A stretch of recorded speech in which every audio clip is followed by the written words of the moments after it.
নমস্কাৰ বন্ধু বান্ধৱীসকল পুনৰবাৰ মোৰ চেনেললৈ আপোনালোকক স্বাগতম জনাইছো। আজি মই আপোনালোকৰ কাৰণে এল'ভেৰাৰ ওপৰত এটা নতুনকৈ ভিডিঅ' লৈ আহিছো। বহুতেই মোক কমেন্ট কৰিছিল এল'ভেৰা লগালে তেওঁলোকৰ স্কিনত বুলে খজতি হয়। কিয়নো এল'ভেৰা লগালে তেওঁলোকৰ স্কিনত খজতি হয় সেই বিষয়ে আজি মই আপোনালোকৰ লগত শ্বেয়াৰ কৰিম। বন্ধু বান্ধৱীসকল এই ভিডিঅ'টোৰ মাজতে এটা সৰু ৰিকুৱেষ্ট কৰো, যিসকল ভিউৱাৰ মোৰ চেনেলত নতুনকৈ আহিছে তেওঁলোকে মোৰ চেনেলটো সাবস্ক্ৰাইব কৰি সাবস্ক্ৰাইব বটনৰ কাষতে থকা বেল আইকনটো টিপি থব, তেতিয়া আপোনালোকে মোৰ ভিডিঅ'বিলাকৰ নটিফিকেশন খুব সহজতে পাব পাৰিব। তেনেহলে পলম নকৰিবলক আজি ভিডিঅ'টোৰ মাজলৈ যাওঁ। বন্ধু বান্ধৱীসকল আজি মই আপোনালোকৰ আগত ফ্ৰেছ এল'ভেৰা জেলৰ বিষয়েহে কম, যিটো মাৰ্কেটত পায় সেইটো বিষয়ে মই আজি ক'বলৈ নাযাওঁ। আমি এল'ভেৰাৰ পাত এটা গছৰ পৰা যেতিয়া ছিঙি অনাৰ পিছতে অৰ্থাৎ ডাইৰেক্ট আমি তাৰ জেলখিনি উলিয়াই স্কিনত ব্যৱহাৰ কৰিব নালাগে।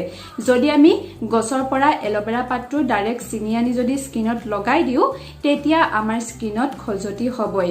কিয় জানেনে? আমি যেতিয়া এল'ভেৰাৰ গছজোপাৰ পৰা এল'ভেৰাৰ এটা পাত ছিঙি আনো তাৰ পিছতে আপোনালোকে লক্ষ্য কৰিছে নাই মই নাজানো, কিন্তু এল'ভেৰাৰ যিখিনি গুৰি সেই গুৰিৰ পৰা এটা হালধীয়া তৰল পদাৰ্থ ওলায়। সেই পদাৰ্থবিধ খুব বেয়া হয় আমাৰ স্কিনৰ কাৰণে। যদি আমি এল'ভেৰাৰ জুচ বনাই খাওঁ তেতিয়াহ'লে এই হালধীয়া তৰল পদাৰ্থটো পেটৰ কাৰণেও খুবেই বেয়া হয়। যদি এই হালধীয়া তৰল পদাৰ্থটো আমি খাওঁ তেতিয়া এল'ভেৰা জুচ খোৱাৰ পাছতে আমাৰ পেটৰ বিষো হ'ব পাৰে। সেয়েহে আজিৰে পৰা আপোনালোকে এল'ভেৰাৰ পাত ছিঙাৰ পিছত সেই এল'ভেৰাৰ পাতটো আধা ঘণ্টা বা 1 ঘণ্টাৰ কাৰণে তেনেদৰে ৰাখি দিব। এনেদৰে থিয় কৰি ৰাখি দিব।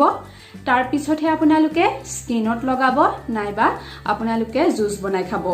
ডাইৰেক্ট কেতিয়াও ব্যৱহাৰ নকৰিব।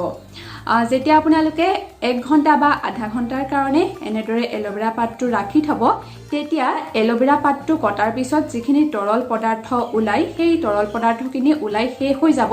তাৰ পিছতহে আপোনালোকে ব্যৱহাৰ কৰিব। আৰু আপোনালোক সকলোৱে জানে কেনেদৰে এল'ভেৰা জেলটো উলিয়াই। যদি নাজানে মই আপোনালোকক দেখাই দিওঁ। সকলোৱে জানে বাৰু, তথাপিতো মই অকণমান দেখাই দিছোঁ কেনেদৰে এই এল'ভেৰাৰ পাতটোৰ পৰা জেলখিনি উলিয়াব লাগে। প্ৰথমতে আপোনালোকে এল'ভেৰাৰ ছাইড দুটা কাটি ল'ব। তাৰ পিছতে ইয়াৰ ওপৰ অংশ বা তল অংশটো কাটি ইয়াৰ জেলখিনি উলিয়াব।